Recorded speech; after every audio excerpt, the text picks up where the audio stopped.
Good morning mga katornilyo. May gagawin ako ngayon mga katornilyo. So forward 6H1 ang makina. Ang problema nito ay matagal kumarga ng hangin at saka malakas magbawas ng hangin. Titingnan ko muna doon sa dashboard kung mabagal kumarga ng hangin.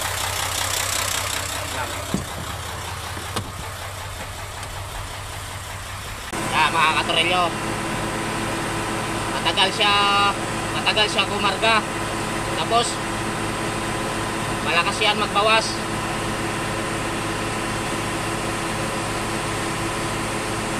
Yan o.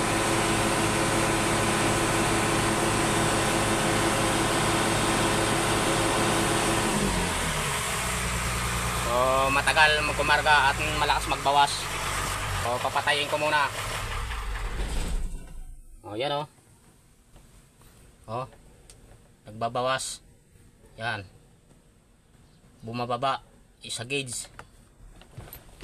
Tingnan ko dito sa baba.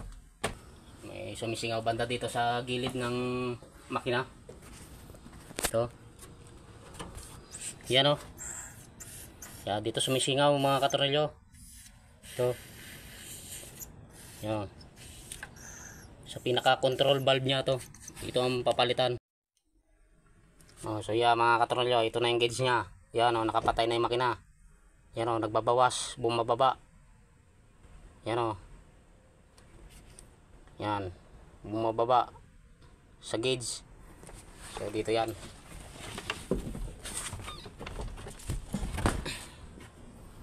Yan, dito mga katornilyo.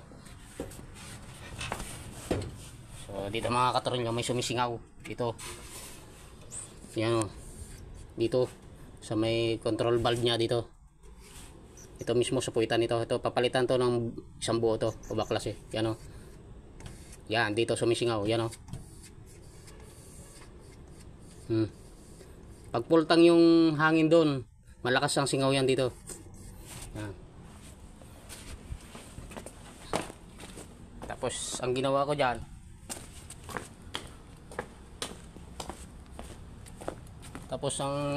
mga katornilyo, tinrobol ko. Naglagay ako ng tubig na may sabon. Ito, hot foam. At dito, ina-apply ko yan dyan para malaman kung sumisingaw. Lulubo yan. Yan, dito. Kapag pultang yung hangin dito, singaw yan dito. Yan, lahat niya ng mga fittings, nilagyan ko ng sabon. Tubig na may sabon. Yan. Lahat yan. To, dito, may nakita rin ako dito, singaw. To, dito, sa may fittings dito. Yan, so baklasin ko yan dito kasi may mga ano yan, may mga check valve dito, yung pinapasokan ng hangin dito, may mga check valve yan. So checkin ko rin yan. Tapos to, papalitan ko yan dito, itong air governor papalitan ko.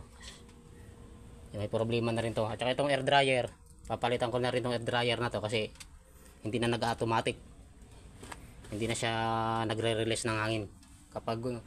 Kapag nag-pull na doon sa dashboard, pumalo na ng 9, hindi na nagre-release. Papalitan ko yan.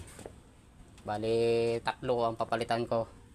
Pang-apat kapag merong barado dito sa mga check valve, papasok na hangin na papuntang tangke. Yan dito sa mga check valve, baklasin ko yan. Set C1 ang makina. So pakyaw to mga katornilyo.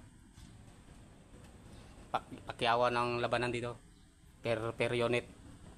Yan. So meron pa ako ditong natapos. Ngayon ay araw ng Martes, December 24.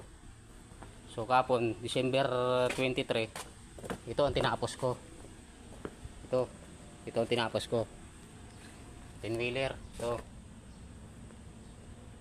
Mitsubishi Super Grit. Tinapos ko yung kapon, tapos na yan. So yan mga katornilyo, ito naman ako dito naman ang isusunod ko, forward. Ito.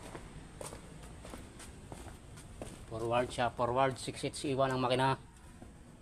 So babaklasin ko muna mga katornilyo para mabili yung pisa.